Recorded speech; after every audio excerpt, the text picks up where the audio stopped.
तरह बलूचिस्तान जो अलग एक देश घोषित करने के लिए यूएन में डिमांड कर रखा है। कई सारी इंटरनेशनल पॉलिटिक्स गतिविधियां आपको दिख रही होगी, सुन रही होगी, सुनाई। और इस समय जब भी आप देखते होंगे मरता क्या नहीं करता, इस समय युद्ध जैसी स्थिति में परमाणु बम का खतरा लगातार मंडरा रहा है। लगातार भारत और पाकिस्तान के बीच शनिवार 10 मई को सीज फायर का ऐलान किया गया था, लेकिन महज 3 घंटे के भीतर पाकिस्तान ने सीज फायर समझौते का उल्लंघन किया। सीज फायर उल्लंघन के साथ पाकिस्तान की ओर से जम्मू कश्मीर के कई इलाकों में भारी गोलाबारी शुरू कर दी। इसके अलावा राजस्थान और पंजाब के कई इलाकों में ड्रोन से हमले करने की नापाक कोशिश की, जिसका भारतीय सेना ने मुंहतोड़ जवाब दिया।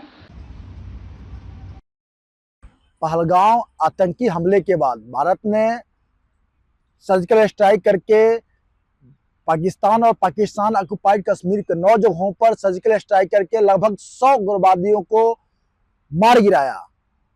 और उसके बाद पाकिस्तान ने रिटालिएट करते हुए भारत को कई सारे सीमावर्ती क्षेत्रों में लगातार हवाई हमले किए, लगातार हमले किए। उसके बाद कल रात से भारतीय सेना ने पाकिस्तान के अंदर काफी अंदर घुस करके लगातार उसका मुंह तोड़ जवाब दे रही है। अभी ताजा अपडेट सूत्रों के हवाले मिलने तक उनके 4 फाइटर जेट विमान को उड़ा दिया गया है, उनके कराची बंदरगाह को उड़ा दिया गया है और उनके कई सारे पायलट को कैप्चर कर लिए गए हैं और तमाम प्रकार की गतिविधियां हो रही है जो आपको न्यूज के माध्यम से अवगत करा रही होगी। लेकिन मैं यहाँ कहना चाहता हूं, जो इस युद्ध जैसी माहौल में युद्ध का शुभारंभ हो चुका है, युद्ध कब खत्म होगा इसकी कोई गारंटी नहीं। युद्ध एक बार शुरुआत हो जाती है तो युद्ध कब खत्म होगा तो उसका कोई गारंटी नहीं। इसमें मैं एक चीज कहना चाहता हूं सभी लोगों से, जो पैनिक नहीं, प्लानिंग। एक नागरिक होने के नाते सेना अपना काम कर रही है, सरकार अपना काम कर रही है, लेकिन एक आम नागरिक होने के नाते आपका भी कुछ इस देश के प्रति कर्तव्य बढ़ता है। पहली बात तो प्रोपगंडा को न फैलाएं। इस समय देश की सेना को सलाम करें, देश के सेना के साथ खड़े रहें। उनको आपके मनोबल की, उनको आपके आशीर्वाद की जरूरत है और अपने सेना पर विश्वास रखें। आज भारत का कमांड ऐसे हाथों में है जो आपको हर तरह से काफी हद तक सुरक्षित होने का विश्वास दिलाते हैं। और इसके लिए मैं honourable prime minister Narendra Modi को बारंबार धन्यवाद कहता हूं, जो उनकी अंतर्राष्ट्रीय नीति है उसका लाभ इस समय भारत को मिलता हुआ दिख रहा है। जो सारे देश, पाकिस्तान आज चंद कुछ घंटों की लड़ाई के दौरान ही घुटनों पर आ चुका है। पाकिस्तान के कई सारे सैनिक युद्ध से भाग चुके हैं, अपने सेना से इस्तीफा दे रहे हैं, जंग में जाने से मना कर रहे हैं। वही पाकिस्तान पहले भी भिखमंगा नंगा कटोरा लेके भीख मांगता था, अभी वह गुहार लगा रहा है और साथ में परमाणु बम को गिराने की बारंबार धमकी भी दे रहा है। और पाकिस्तान और बांग्लादेश जैसे कुछ छोटे मोटे जो देश हैं, मच्छर देश हैं, ये पाकिस्तान गिरर धमकी दिखा रहे हैं। तो इससे डरने की जरूरत नहीं है, इससे घबराने की जरूरत नहीं है। भारतीय सेना, भारतीय सरकार बिल्कुल अपने स्ट्रेटेजी के तौर पर, रणनीति के तौर पर काम कर रही है और वो बिल्कुल इस बार पाकिस्तान को सबक सिखा के रहेगी, नकुल जवाब दे के रहेगी। और इस तरह बलूचिस्तान जो अलग एक देश घोषित करने के लिए यूएन में डिमांड कर रखा है, कई सारी इंटरनेशनल पॉलिटिक्स गतिविधियां आपको दिख रही होगी, सुन रही होगी, सुनाई दे रही होगी। लेकिन एक नागरिक के तौर पर आपकी जिम्मेदारी ये है जो आप सिर्फ सूचनाओं को सरकारी जो भी मीडिया तंत्र है उनके सूचनाओं को ही ऑथेंटिकेट माने। दूसरी, उस सूचनाओं को आनन फानन में घबराए नहीं, आप देश के साथ खड़े रहें। कोई भी ऐसी परिस्थिति हो जाने पर आप प्लानिंग के तौर पर तैयार रखें, ठीक है। आज जरूरत है हर हिंदुस्तानी को, हर भारतीय को एक सैनिक बन के, एक योद्धा बन के देश के साथ खड़ा होने का। हमारे सेना बॉर्डर पर लड़ रही है, जरूरी नहीं वो यूनिफॉर्म और हथियार से लड़ा जाए। हमारे देश के अंदर भी आज जरूरी है एक समाजसेवी के रूप में, एक अच्छे नागरिक के रूप में देश के इस स्थिति परिस्थिति में खड़ा होना और देश को सहयोग करना। ना कि प्रोपगंडा फैलाना और सरकार के अगेंस्ट जाना। जो भी कार्रवाइयां हैं इसको बाद में देखा जा सकता है, इसको बाद में किया जा सकता है। तो सर्वप्रथम मैं नागरिकों से अपील करना चाहूंगा, तो सुरक्षा सर्वोपरि, सुरक्षा सर्वोपरि। दुश्मन देश को कभी छोटा नहीं समझना चाहिए, वो कुछ भी कर सकता है, कहीं भी कर सकता है। इसके लिए आप पैनिक ना हो, लेकिन मेंटल तौर पर तैयार रहें। आपको कल भारत में 244 जगहों पर मॉकड्रिल दिखाए गए, हमने भी अपने चैनल के माध्यम से आपको मॉकड्रिल दिखाने का प्रयास किया।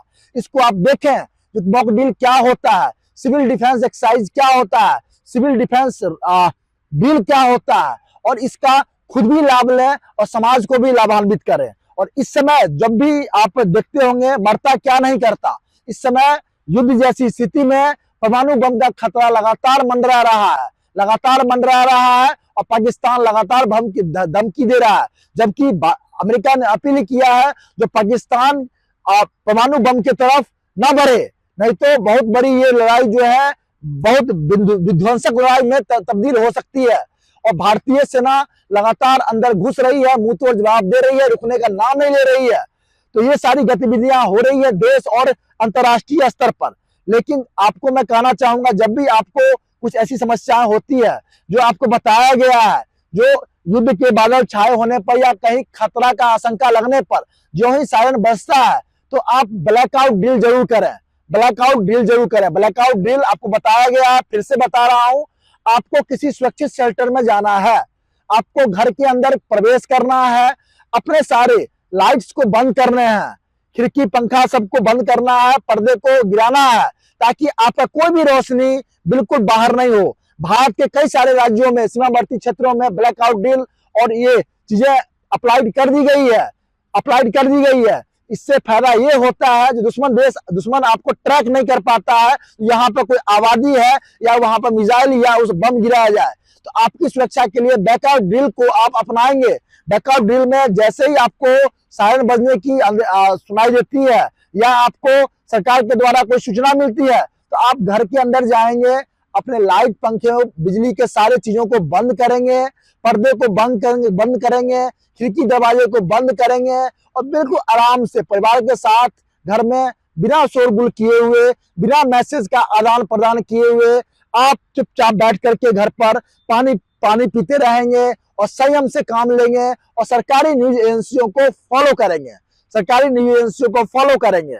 क्योंकि देखिए सेना लड़ाई लड़ रही है, मेरा मानना यह है एक नागरिक होने के नाते देश है, तभी हम हैं और तभी आप हैं, तभी हम हैं तभी आप हैं। और पाकिस्तान के लगातार गिरे धमकियों से उसके जर्नल जो है पूर्व जर्नल वो उनको कैप्चर कर लिया गया है। उसके सूत्रों के हवाले से खबर मिल रही है, उसके पीएम और उनके जो आला अधिकारी है, आला आतंक के अधिकारी है, सब हाइड आउट हो रखे हैं। और कुछ जो बचे खुचे पाकिस्तानी सैनिक हैं वो जंग के मोर्चे पर लड़ रहे हैं और पीछे भाग रहे हैं, भारतीय सेना के मोर्चे छोड़ के भाग रहे हैं।